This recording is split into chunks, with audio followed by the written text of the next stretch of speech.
Hello and welcome back to Together We Pause with me, Faye. And me, Helen. It's time to grab a cuppa and dive in. And Faye, I have got the funniest story for you. Now, this is a while ago, but I have been saving it for this moment because I have not told you. Is this about the Jellycat experience? Yes, it is. Come on then, let me tell you, right? So, my daughter has been watching the Jellycat experience on Instagram in Paris. And we went to Paris as part of our summer holiday. Now, the reviews were amazing of this thing. So we were like, okay, we're going to go first thing in the morning because the queues can be really long. So we are queuing up outside a very highbrow department store in Paris. And there's a lot of people, there's a lot of families. And so we're queuing up and the doors open. And for anyone that doesn't know, Jellycats are toys, are basically stuffed toys. You used to love a Jellycat, didn't you? Oh, we love a Jellycat in our house. We've got enough. I mean, if I sold them all, I'd probably be quite minted because they are spenny. They are spenny. So anyway, there was lots of families and these doors open for this department store. Oh no. And obviously everyone has heard that if you don't get in the queue early in the morning, then the queues can be like 2 to 3 hours. It's a very long time to wait. Was there a big rush like TVs at Asda on Black Friday? Right. So there's now bearing in mind this department store in the ground floor has like Dior, Chanel, like we're talking highbrow, right? Harrods value. It's not Debenhams. We're not in Debs, right? Debs. So the doors open and the kids who are there obviously for the Jellycat experience start to sprint through this department store, right? And so herd mentality is the kids start sprinting, everyone starts sprinting, right? And so we sprint to the escalator and I was like, it's fine. We're all just going to stand on the escalator and nicely go up. You didn't. No. 6 escalators I had to sprint up to get to the front of the queue at Jellycat. I don't know how we did it, but my daughter's very sporty. I've got one very sporty daughter and one daughter who's not quite as sporty because she had this back operation and so she's still kind of getting back into like moving her body. The whole family are sprinting up these 6 escalators, but not just like us. There's probably 100 people doing this. Oh my God. Through this very expensive department store. So we're sprinting up, halfway up. I am like, what the hell is going on? Like, why are we doing this? I would consider myself as a averagely fit person. I nearly died. Escalator 4, I was like, surely there is no more. Surely we're going to get... Anyway, we get up to the 6th floor, the kids' department. We queue. We're at the front of the queue. I think we're like 4th or 5th in the queue. Nice. So Eve done really well. Yeah. I don't quite know even how we got to the front of the doors opening bit. Anyway, we did it. We're up at the front. By this time I've nearly vomited because I'm like, I can't breathe. But everyone is so excited. We bought our little, we bought like the teddies that we wanted. And it's like a patisserie, isn't it? It's a patisserie because we're in Paris. And so the girls queue up. And they buy with the things that they want to buy, which obviously cost me like £1 million. £1 million. Like our whole spending money is spent on these. But it was wonderful because they're like, bonjour. And then they pick up your like macaron and then they put it into the little bowl and then they like dust it with icing sugar. And honestly, it was the most magical experience. That's cute. But I was Were you exhausted. sweating? Oh my God. And it was quite an overcast day. So I'd worn like jeans and a jumper. Oh no. Sweaty crevices. Honestly, nearly died. But it was the best thing. And I think a lot of people have been trying to go to this experience. And we were the 5th in line that day. Bingo. Isn't it amazing that what we do for our kids? Like if I said to my kids, I want you to run 6 escalators because I really want this like pair of shoes or whatever. They tell you to. They'd be like, what are you talking about? I do want to go to the London one. It's fish and chips. Do you know what? You will be so delighted that you did. Yeah. And they get like, there's a little salt and pepper pot and they wrap it up. Yeah. And you get special stickers and a little bag. Honestly, it was really special. Someone has done a job on Jellycat branding to make that a thing. Who would have thought that going to a fake patisserie to buy overpriced teddy bears. Yeah. To witness emerging actors, I presume. They were so good. Yeah. They were so sweet because obviously It's lush. Yeah. The whole Particularly Eve, who is 12, she was just like absolutely in it. I want to go. And they were like, you know, make the noise of putting the cream, and they were like, I can't hear you. Oh, cute. So she had to get a bit loud. It was very sweet. Well, maybe we need to become. We're talking about career transition. We are talking. Maybe we just go and get a job with Jellycat. Yeah. I would be all in. I would be all in. I would be so delighted to be serving fish and chips in the London one. Every year I see the advert for elves for Santa in Lapland, and I'd be all in. Take me. Yeah. I could be Mrs. Christmas. We'd take the Christmas elf. off. Yeah. We'd have a great time. I would love that. I want the pointy shoes, the stripy Just tights. beautiful. Take me there. One of my favourite Christmas movies actually is Noel. Have you ever seen that one? We loved Noel. So good. Okay, so career transition. You're going to be some sort of Christmas elf. Yeah. I might go and work in the Jellycat fish and chip store. Yeah, that's it. Roll up. Honestly, though, I bet it's amazing. Helen, you did a career pivot. Okay, straight into it. I did do a career pivot, yeah. Do you want to talk about your career pivot? Yeah, of course. So I was a wellness life coach, had a really thriving business. I was about to say I was very successful at it. I had some really amazing case studies. Yeah. The women I was working with like created amazing lives, very happy lives. Fantastic. And I realised that one of the things that was always missing for them, or always challenging, was this food element. And as you know, I came to you at that point to say, how do we feel about burning a business down to start something totally new? And you were like, yeah, I think that sounds a great idea. And so one of the things I was teaching one of my group programs was batch cooking, like make a week's worth of food in 2 hours. That's what it was at that point. And I loved it so much. And I love cooking, as you know, and I love being in the kitchen. I love creating, that I decided to shut down the majority of my business to become a batch cooking coach, batch cooking expert, home cook. Guru. Yeah, guru. And I for about 3 or 4 months, as you know, on Instagram, I kind of stopped the wellness content and just focused on food and my fridge and how I was feeding my family and cooking for my family. And then my account went viral. And that's when everything kind of like blew up. And now I teach people how to make 5 evening meals in an hour. And it works really well for loads of families. It's very, very kind of pro healthy food. So it's very much in alignment with kind of how we eat as a family and how I want like the world to like feed themselves. And so at the time it was a really big pivot. It was like a really big step to stop doing what was a very lucrative, successful business that lots of people loved, to do something very different. And it took a lot of bravery, a lot of cheerleaders like you who was like, go for it, it'll be Burn fine. Your business to the ground. Do it, it's gonna be great. But this wasn't your first rodeo at pivoting. No. So I was a wedding I started off in wedding decor, and this is how we first connected. Yeah. A very breathy introduction. So I was Faye always says to me, Faye was like, Helen made the worst first impression. It was lovely. You were just very breathy. So excited to meet you. I was like, oh my God, it's Faye Cornhill. And now we're bezies. Yeah. So I have less of the breathy. So I had a wedding decor company. I made and hired sequin tablecloths. I did like 400 weddings in 4 years.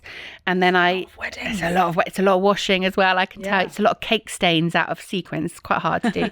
I then pivoted to become a weekend wedding planner because that's always what I had done previously, which I loved. I then had a health scare and I became a wellness and life coach because I did a lot of changes in my life, which I did for a long time. And now, obviously, I teach people how to batch cook. So that's my life. That's a lot of pivoting. Hang on, what happened before wedding decor? I was an events manager in the charity sector. I mean, pivot after pivot after and pivot. And lots of people are a bit like, oh, what's she trying now? Like, really? Another pivot? Who does that? I would say people who aren't that excited about someone succeeding in their life. Yeah. There has been comments around, trying another thing. And it's like, I'm sorry, what? I was really successful in all of those careers. Yeah.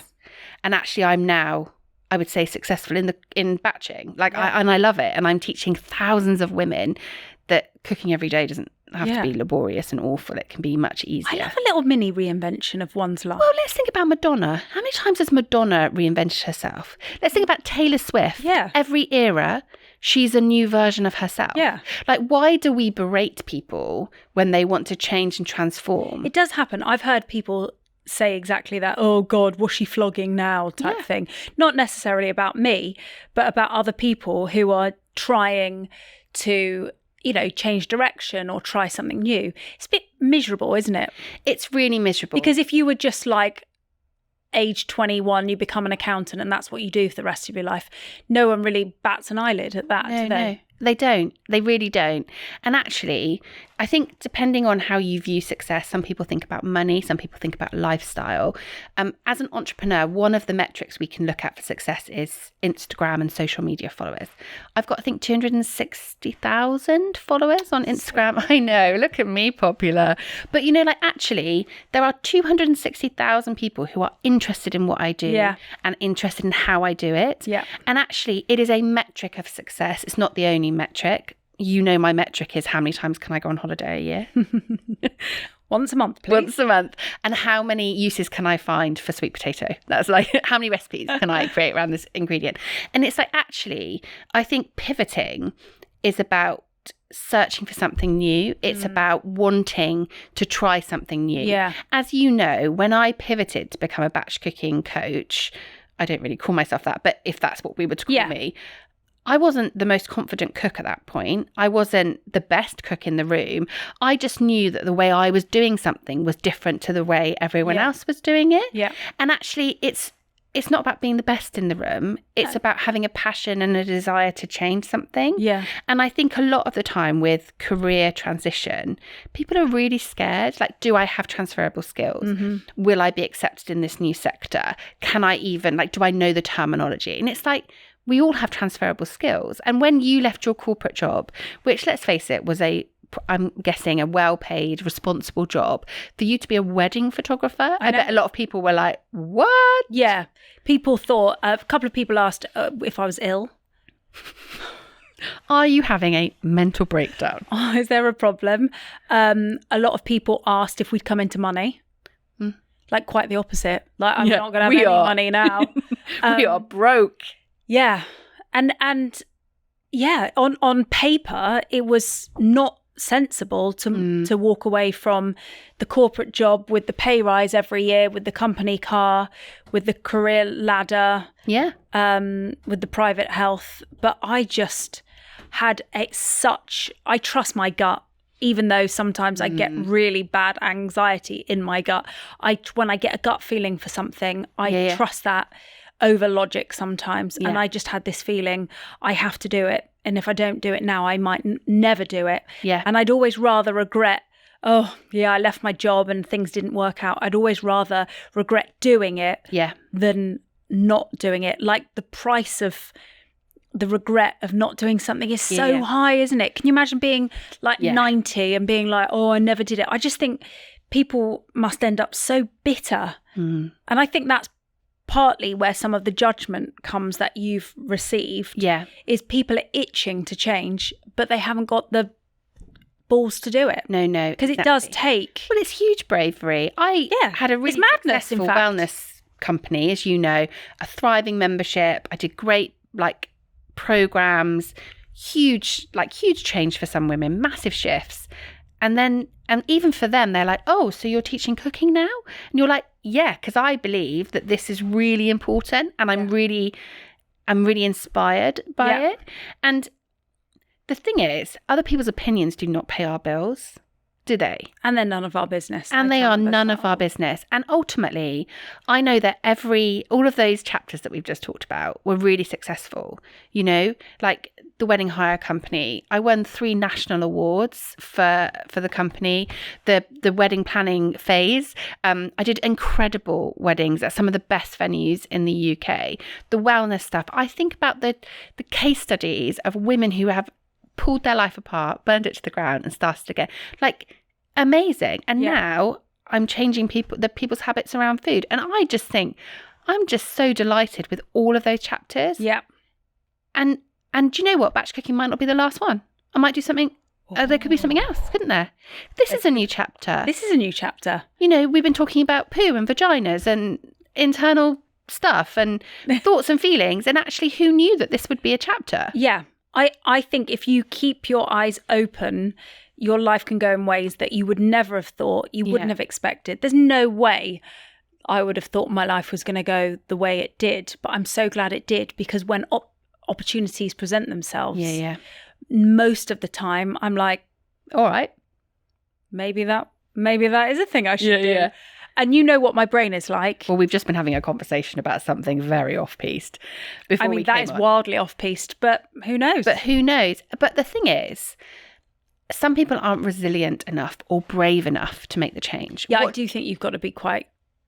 And also, are we in a place of privilege, maybe, in that we've had success previously, so we can have the opportunity maybe to do new things? I think it's a privilege born to people who put themselves on the line. Yeah.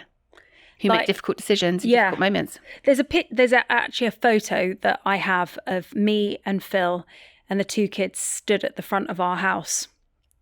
And it was, so Grace was a baby. So my wedding photography business was very in the infancy. And yes, we lived in a house. It's not the house we live in now. And it just reminds me so much about that phase in my life, because in the background you can see a car that's like a bit of a bashed up car. The pushchair that we've got, I bought secondhand on eBay. By the way, this isn't a sob story, because I've had two very healthy children. I lived in a nice house. But there are so many things about this photo I look at and I think, how far you've come. I'm wearing like this really bobbly old grey jumper, and like that was not the moment in my life to give up everything, to go and follow my heart to create a better life for us in so many ways. Yeah. And yet I did it anyway. And I'm not like tooting my own horn, because lots of people do it, but it does take that, oh God, I might try it anyway. I think. And if you get to like our age and you're bloody miserable in your job, or you think you made the wrong choice, or you know, you always wanted to be a nurse, why not go and qualify now? I think life can be so short and so up and down and so surprising that if you don't afford yourself the luxury of following your heart, I think it's quite sad. I think it's really sad too. And I think a lot of people are very constrained within that 9-to-5 environment. But I also think, though, because we're entrepreneurs, our approach is probably quite different. There will be people listening at home who have always been in finance in their 9-to-5 job. So the idea of them becoming a ceramic artist is something that they would love. Wouldn't that be lovely? I'd love to be a ceramic artist. I don't even really know what that is. Making pots. And making them nice. A potter. I think you are called a potter if you're into pottery. Okay. I'd give that a go. Do you think that part of the reason we've been able to pivot and make change is because of our partners? Because I know that both Phil and Mark are hugely supportive of the very courageous, strong-willed women in their life. Financially, no, because, and I got asked this question a lot, I bet your husband's doing well. And I'm like, well, yes, he is, but I still need to make my half of the deal with this new thing I'm doing. I'm not suddenly under his umbrella. He's not, here you go, love, have a tenner, buy yourself a nice dress. I had to make it work. Otherwise, we wouldn't have afforded the mortgage and the bills. But from a support perspective, 100%. I remember taking our dog on a walk, and I was supposed to be handing my notice in that week. I remember I was up at the park near where we lived, and I phoned him and I was like, I don't know if now's the right time. And he's just do it. It doesn't need to make sense. And I think that is the problem. If you're quite a rational person, stuff like jacking your job in to go and do some fandangled job as a ceramic artist, it's never going to make sense. No. And depending on your situation with your family and your friends, there will always be naysayers. Of course there will. We've got a friend, I shall name no names. he was just always really nay about me doing this thing. And there was always an air of, how's the photography going? Like, what are you going to charge? And if I said, he'd be like, sure you are. And if anything, it drove me to succeed. His doubt in me. Yeah. But it can be really unhelpful, like people making jibing comments. But also I think sometimes people try and protect you. Yes. So like I didn't have it with my family, but I can imagine if you see your child give up everything when they're raising 2 kids and got a mortgage to pay to become a ceramic artist, you're going to be like, have you lost the plot, love? I think those people are really interesting because I believe that money is an energetic thing. As the way we earn our money is it's an exchange. It's an exchange, isn't it? If everything went wrong, if everything went tits up tomorrow, I can work in Tesco. I can find myself a job. I can earn money in a different way. Yeah. I can even work in McDonald's. That's one of my daughter's dream jobs, by the way. I worked in McDonald's. Did you? Yeah. Is it as awful as it looks? It was brilliant. I loved it. You get a you? free meal. And you know I love McDonald's. But like, there are always ways to make money, I believe. Yeah. Not if you're Bonnie Blue, obviously. Like, we're not. Well, let's not go back there. You love talking about Bonnie Blue. But like, do you know what? There are other ways to make money. And if my business went tits up tomorrow, there are other ways I can make money. That's an outlook that a lot of people don't have. Yeah. And I fully appreciate that. Yeah. But I think there are ways to pivot. You and I burned everything to the ground, jumped in the deep end. But that's because that's the type of people we are. And that's probably why we're such good friends, because actually we're like, let's just do it. Like this podcast, when we started, it didn't really make that much sense, did it? No. But we were like, great, let's go and chat on camera. That sounds great. Yeah. But there are ways that you can pivot in really nice ways, in a well-paced way, isn't there? So if you wanted to be a ceramic artist, take a course while you're still working. Yeah. Become a volunteer at your local potter studio, which gives you studio time. There are ways that you can make the stepping stone. You don't have to pivot in the way that we've done. It doesn't have to be some grand, that's it, I'm done with this. Yeah. I'm going to go and do this. The girl who is our cleaner is studying in her own time, which God knows how she finds it because she's got 4 children. What? In her own time, she is studying to become a nursery teacher. I love that. I'll tell you what, that girl is a diamond, working so hard to make a better life for her kids. And I look at people like that and I think that is inspirational. Yes. Because there would be so many people in that exact situation, I can't do it. Like the victim mentality. And she's like, well, no one else is going to do this for me. I'm doing it for myself. Yeah. And I think, yes. Yeah. And I think I don't know, spiritually, somehow the universe sits up for those people and goes, yeah, you're a diamond, and I'm going to help you pave a way forward. Yeah, and I think that's incredible. Absolutely incredible. I love a risk taker. I love a risk taker. It's quite scary to see other people go through like risky situations of like saying goodbye to careers, but I love it. I do. And I also just think life is too short. And if you're in a marketing job and you think, do you know what, I'm done, I'm going to go and be a photographer, and in 6 months' time you don't love it, you can get another marketing job. Nothing's forever. It's like, ultimately, it's exactly what you were saying earlier. Like, we should all just have a bit more gumption, as my grandma would say. Yeah. Like, let's all just jump in the deep end a bit more. Let's all just give it a go. And I know that some people at home will be like, well, that's a very privileged approach. It is. But we are where we are because of the difficult decisions that we've made. Yeah. And the staring the bills in the face and thinking, I'll find a way. Well, and also it's like cutting your costs. I was telling you the other day that the amount we spend on certain things actually has been quite eye-opening when we started to review it. And actually, it's like, I can cut that down. Yeah. I'm now aware of what I'm spending on Amazon Prime. Like, I can cut that down. It's amazing. Do you get parcels from Amazon Prime? You're like, I don't even know what's in this one. Yeah. And then you open it and you're like, why did I need this? Ah, yes, an egg cooker. Yeah. Or a pastry brush or, have you been opening my parcels? Sorry, 2 food-related 2 very food-related ones. I was going to say, because I don't feel like they were your items. I don't buy a pastry brush. Faye doesn't love to cook, do you? I don't love to cook. No. I love to eat. You love to eat, that's good. But I'm not much of a chef or a baker or any of those things. If I got super rich, it would be that I would change in my life. You can employ me. I come and batch for you. Oh, I'd love that. I know. I would. A little housekeeper. Yeah. Would you clean my toilets? No, I'm not going to do the toilets. I'll just do the kitchen stuff. So do you think you've got another pivot in you? Another reinvention? What's next, Hels? I'm very excited about the future of this. Together we pause. Good. And you know what? I'm really happy where I am. I love cooking. I love getting the case studies of people who are like, I made your 1 hour batch and we've had a healthy meal every night and we haven't had cereal for tea. Like I love that. I love the impact. And so for me, I'm exactly where I want to be. But there will be a pivot in the future. I'm going to be 80 and still pivoting, no doubt. Still with brown hair, though. I'm not going grey. Oh, yes, we've discovered that. What about you? More pivots in the future? I'd never say never. Oh, my God. Okay. Some of the things that Faye texts me or tells me, I'm like, this sounds interesting. The thing is, I am a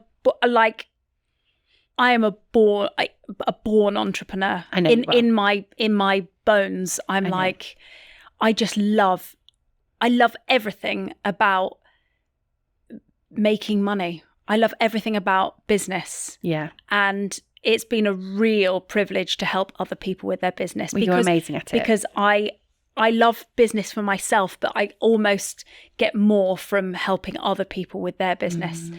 But so I think it's that. And I'm so curious. So curious. Not a day goes by where I'm not doing the maths. You've seen how quickly I work out maths of businesses. You're very good at maths as well. But, no calculator required. Yeah, but I do round things up and down. It's all very inaccurate. But I'll be in coffee shops and I'll be working out what I think, the daily profit is. Yeah. And I think with that level of curiosity, it would be surprising for there not to be some strange pivot at some point. Well, I'm looking forward to it. I'm cheering you on. Wow. You can be my business partner. Well, I'm in it for life now. This is it. We're connected. Good. So if someone's curious about pivoting, what should they do?